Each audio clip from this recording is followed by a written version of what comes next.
यह सत्य की दुनिया है, असत्य यहाँ पराजित है। यह धर्म की दुनिया है, अधर्म यहाँ पराजित है। जय हो करौली सरकार की। भक्तों, इसके पहले भी कई सारे वीडियो आपने करौली सरकार के देखे और उनको समझकर उनसे सहायता भी प्राप्त की, लेकिन अभी भी कुछ भक्त ऐसे हैं, या कहें तो कुछ भक्तों में अभी असमंजस की स्थिति बनी हुई है कि दरबार जाएं कि न जाएं, हमको वहां से लाभ प्राप्त होगा कि नहीं होगा। तो उसी असमंजस की स्थिति को दूर किया है करौली सरकार ने। तो आइए हम समझते हैं कि आप दरबार कैसे आए, कब आए। जब तक आपको इन श्रेष्ठ बातों का ज्ञान ना हो जाए, तब तक आपको दरबार की तरफ से लाभ मिलने की संभावना कम रहती है।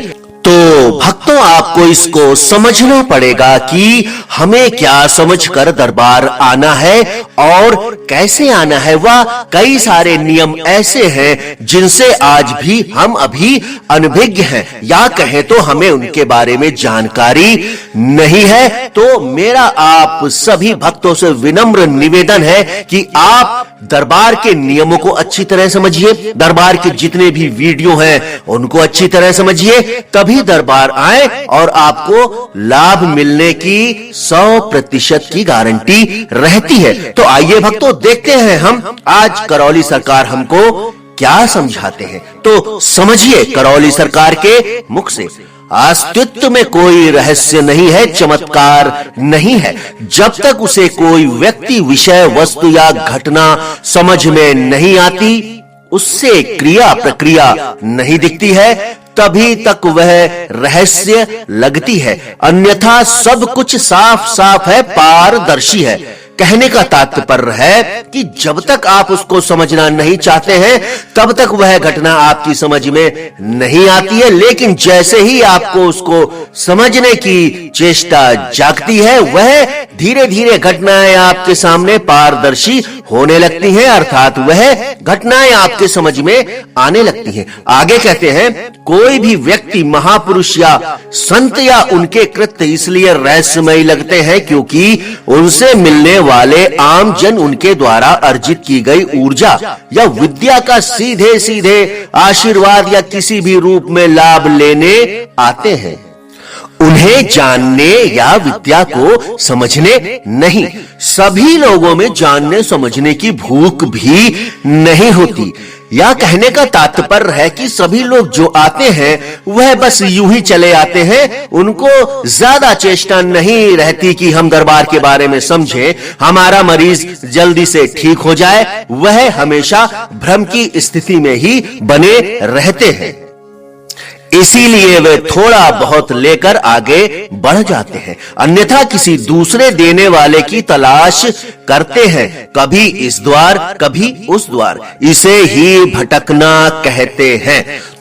देखिए, करौली सरकार बताते हैं, जब तक आपकी आस्था दरबार के प्रति नहीं होगी, आपका विश्वास दरबार के प्रति नहीं होगा, आपका जानकारी का लेवल कम होगा, तब तक आप दर दर यूं ही भटकते रहेंगे, कभी इस द्वार तो कभी उस द्वार। इसे ही भटकना कहा गया है।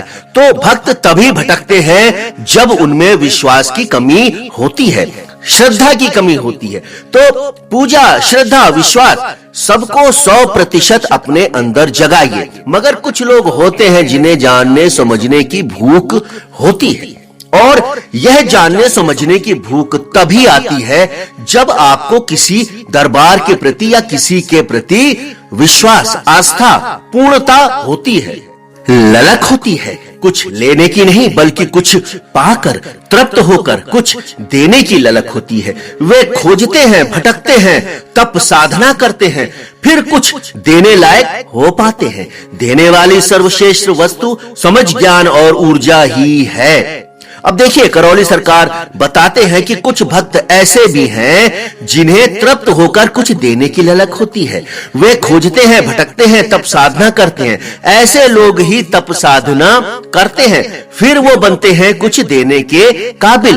तो सर्वश्रेष्ठ वस्तु समझ, ज्ञान और ऊर्जा ही है, और ऐसे लोग वे ही होते हैं जो कि हमें आगे चलकर रहस्यमयी लगने लगते हैं, क्योंकि इन्हें अर्जित करने वाला स्रोत दिखता नहीं है, वह दिख भी नहीं सकता, क्योंकि जिस प्रकार भाव आंखों का यंत्रों की पकड़ में नहीं आते, केवल महसूस होते हैं, उसी प्रकार ज्ञान ऊर्जा भी नहीं दिखती, केवल उसका प्रभाव और प्रभाव के कारणों से आने वाले लक्षण दिखते हैं।